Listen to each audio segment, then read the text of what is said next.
Welcome to your extra shot of sunrise. I am Carlos Diaz. That is Julia Brooks, and we are here to bring you a little bit of fun news over the next few, I guess, 15 minutes or so. Okay. But I'm going to time limit on things here. But let's talk about some uplifting news. We've had so much kind of morbid news lately, but this is uplifting news, talking about Marion County lifting nearly all of its COVID restrictions, which is great. Let's talk about that in the comments section below as well. The changes will mostly impact the capacity limits. That means restaurants and bars and other venues like Colts games, Lucas Oil Stadium, and Indians games at Victory Field can finally open at 100% capacity. You also don't need to wear a mask if you're not vaccinated, but the top doctor in Marion County is still recommending that those people mask up as well. So there you go.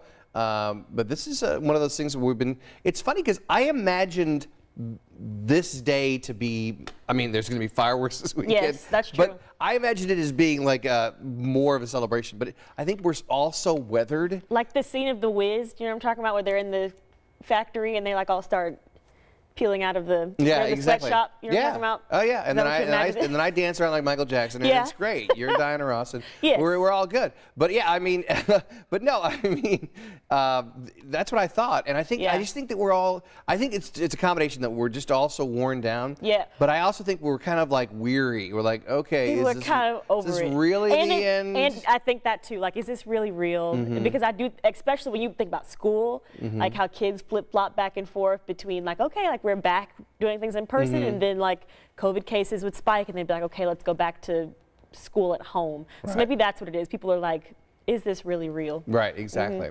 All right, so we'll talk about that in the comment section below, but we need to get to some national news as well. Yeah, so believe it or not, it was actually a week ago today that 12-story condo collapsed unexpectedly in the middle of the night in Surfside, Florida. And since then, it's really been a race against time to try and find any survivors left. So we know that authorities in Surfside are also preparing for the possibility of a tropical system that could develop. And to help with the search, actually, we know that Indiana's Task Force 1 is being called in to assist too. This is still considered a search and rescue mission. Still, the crews here with Task Force 1 know the grim reality of what likely lies ahead, but they say they are leaving here with hope. Hope they can still find survivors in the rubble of the collapsed Champlain Towers. 80 team members are on their way to Miami, along with heavy equipment and 4 dogs to help in the effort. Aside of digging through a 60-foot pile of rubble and concrete looking for survivors in void spaces, another possible challenge could be severe weather or a tropical storm that moves in. A lot of people look at this situation and say, what are the chances of rescuing something? Probably not great, but we can bring their loved ones back to them. And bringing their loved ones back to them is what's most important. That's good stuff. And, you know, those Indiana Task Force 1, they do such amazing work. I know some of those guys that put their life on the line, you know, maybe not in this case, but in other cases where they're trying to save people who aren't even Hoosiers. They're just doing it out of the kindness of their heart, which is great stuff. Yeah. Some great comments. We have a lot of good mornings this morning from Charlie, Joyce, Chris, Millie, Bruce, Robert saying good morning. Charlie's saying, Delta variant, quote, just in time for my arrival. Nicely done, Hoosiers. So there we go. That's kind of a take on the fact that we're, you know, saying no masks, and now the Delta variant is coming in. But we can't say that's what? The Delta variant. Yeah, like, we're all like, hey, what's up? We're free from COVID, and it's like, actually, here I am. Yeah. But they have found, the CDC does say that your current vaccine will be effective against the Delta variant. So we don't want to cause mass panic out there. What's the junior thing? Oh, so Bruce said, "Good morning, Carlos and Julia. Happy Friday, Junior." And I just responded back, "Friday, Junior," because he doesn't even know this, but I said that one time on air, and everyone looked at me like, "Friday, Junior? What is this?" And I was like, "Thursday, Friday, Junior." They're like, "No, don't say that." But there you go. So I'm glad I have backup from a stranger. All right, so a judge is denying a request to remove Britney Spears' father as the conservator of her estate. This comes after the 39-year-old singer took the stand last week in an emotional plea, saying she just wants her life back. Since then, supportive measures have they've flooded social media. The next hearing in this case is currently set for July 14th. Britney Spears could file a petition to terminate the conservatorship entirely. So here's the thing. I'm split on this. Okay. Okay? Because I've interviewed Brittany, and I was there in Vegas when she started her her run in Vegas, which she's still doing, by the way. And she was in trouble. She was in trouble financially. It's always a weird angle. She was in trouble financially. She was in trouble mentally. That's why the conservatorship started. And since then, since she's been in Vegas and she's doing her shows, she has made, or her family has made a lot of money. Yeah. So I'm torn because it is money that she generated. It should be her money. Right. She's 39. She shouldn't need someone to look after her money. But you haven't heard about any Britney Spears drama over the last decade because of that conservatorship. Because all she's doing is performing. Yeah. And by the way, she's not some indentured servant. She's living a very good life, but she has complained that she doesn't have certain freedoms in her life that a normal 39-year-old would have, So I don't know. I'm really torn. I don't know what the right answer is.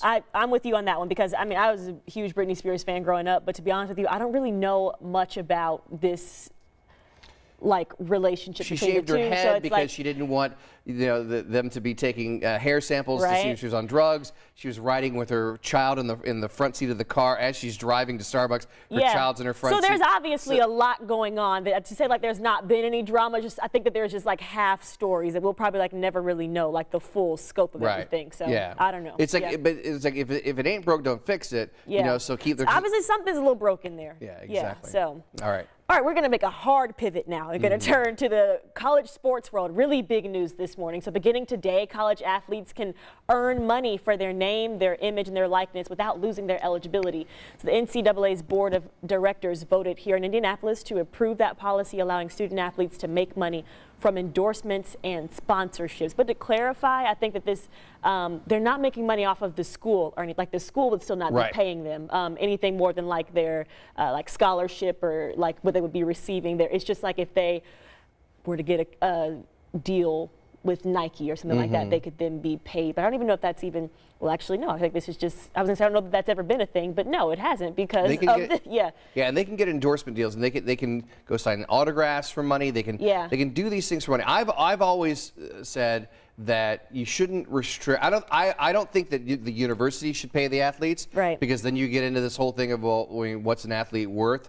But I don't think that a university should restrict what an athlete can make in his off time. Yeah. And so Bill Benner, a good friend of mine, who a lot of people know him in the media here, he had a really interesting post on Facebook saying all these people who have student loan debt, would love to have had a scholarship. 100%. So these athletes are getting something. They're getting a scholarship, which is not going to put them in debt for the next 20 years, which a lot of people. So it is important they have a scholarship, but they are generating a lot of money for the university, and so I think it's only fair that because they're so famous, they should be able to capitalize on their fame. We live in America. Why is it that college athletes are really the only people who cannot capitalize on their own fame? So I think this is actually a really great remedy to a decades-long problem. Yeah, Glenn has a question. He says, how about IU, Purdue, and Butler? And this is for everybody. All this is for all, So. And it's going to be interesting to, where, hey, coach, you can't make this event because I'm going to be signing autographs. Yeah. But I think that everything's going to be regulated. Everything's going to have to be, of course, the coach is the first and last thing that you need to be listening to. I don't know. Of course, you would assume that would be the thought process there. I just don't know that anyone would jeopardize, because without would jeopardize that relationship, like what they have with coaches and stuff, to go do things, I don't know, outside of it for sure. Chris is talking about Britney Spears. She is a 39-year-old woman. Let her live her own life that everyone else does. Okay, there we go. Susan says, I've heard about Baby Friday for Thursday, not, I like that too. Not Friday Junior. We like Pre-Friday as well. So Pre-Friday is boring. All right, we got a lot of weather to get to, so let's get to the weather. Chuck's going to be coming on here on Channel 13 Live with a weather update. So let's kind of cut out right now from our extra shot so we can get Chuck in here and he can talk about the weather. Go on over to Channel 13 for more on that. Don't forget, coming up tomorrow, we're going to talk about fireworks safety on Sunrise, so you don't want to miss that. Join us between 4 a.m. and 7 a.m. on 13 Sunrise on WTHR Channel 13. For Julia Brooks, I'm Carlos Diaz. Thanks for joining us here on Extra Shot. We'll see you tomorrow. Have a great day.